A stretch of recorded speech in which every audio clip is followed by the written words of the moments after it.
This is going to be a spoiler-free review, so I'm not going to give anything away, though I will say Zac Efron was shirtless within the first 3 minutes of the film. I don't think there's anything else left to say. My work here is done.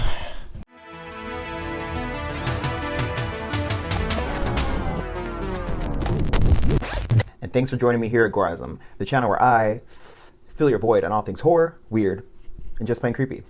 Today we're talking about Firestarter, the remake of the 1984 classic starring Drew Barrymore. The plot goes as follows. A couple desperately try to hide their daughter Charlie from a shadowy federal agency that wants to harness her unprecedented gift for turning fire into a weapon of mass destruction. Her father taught her how to diffuse her power, but as Charlie turns 11, the fire becomes harder and harder to control. When a mysterious operative finally finds the family, he tries to seize Charlie once and for all, but she has other plans. Dun dun dun.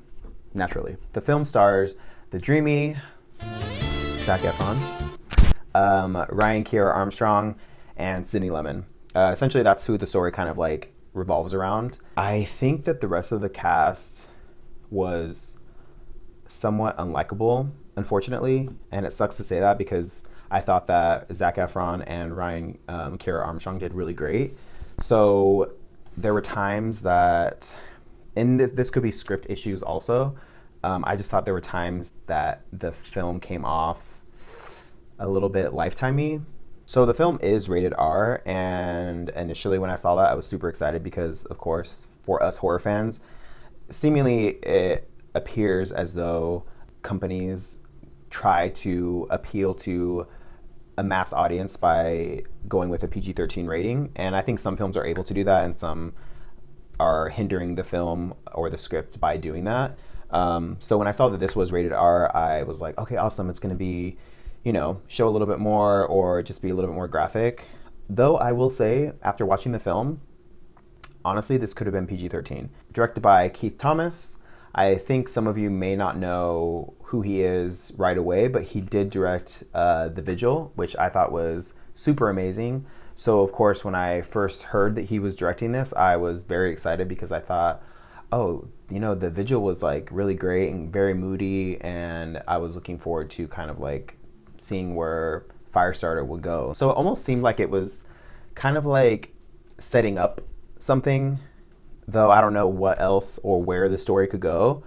Honestly, I almost think it would have been cooler if the story was a whole new, like if it was Drew Barrymore's child or something, you know what I mean? Like if it was just a different story, I think it would have been not better, but it just could have gone further. And I think they could have done more with the film if they would have kind of expanded on the story of what the original maybe was and kind of like went a little bit different instead of trying to stick to certain guidelines.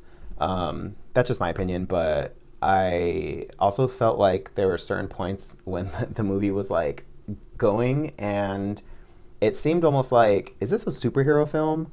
Am I watching New Mutants? Or I don't know. It seemed like you could have picked her up, placed her in New Mutants, and it would have been like a seamless transition. And I love superhero stuff, so for me it wasn't like a bad thing, and it's not like a read or anything, but I do feel like maybe they didn't lean enough into the horror element of the movie. And that was kind of like, you know, disappointing as a horror fan, and you really kind of like want them to either go there or don't go there versus kind of like staying in the middle. And I think that's where a film suffers the most, is when you kind of like don't decide, hey, we're going to make this a horror film and we're going to do like XYZ thing. We're going to make it really cool and we're going to like pull from all these elements and yada yada. And I think they were kind of just like, you know, we're going to like almost like play it safe in a way, which I think was a detriment to the film ultimately. Also, a really cool like fun fact is that John Carpenter revealed that him and his son, Cody Carpenter, and their team were going to compose this film. I was super stoked for that because, of course, like I think John Carpenter has a lot of nostalgia, and I think a lot of us like horror fans will flock to anything that he's a part of because of his dynamic, you know, vision that he has and iconic scores in the past. I will say that the coloring of the film was strange to me in the sense that everything was very dark. Even there were scenes that took place in the daylight, and they seemed very dark also. It didn't affect my like or dislike of the film. I just thought it was interesting because it was very noticeable to me. It just kind of was a movie where it kind of just like went.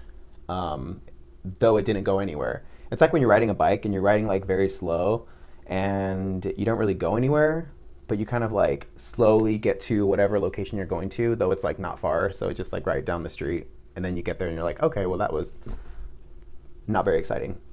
And that's kind of how I feel leaving the film. I will say, I'm going to give Firestarter a 2.5 out of 5 on the Goreism scale. I just saw the movie, so that may change. It may go up to a 3, but I ultimately think that a 2.5 is pretty fair of where the film kind of landed. So thanks again for joining me here at Goreism, the channel where I essentially give you everything related to horror. I'm such a huge horror fan and have always been, so this is like a dream of mine to talk about it here with you because I talk about it anyways in my daily life. So drop a line below, let me know what you think. Did you like Firestarter? Did you hate it? Or do you prefer the 80s version? And subscribe, follow, and I'll see you soon.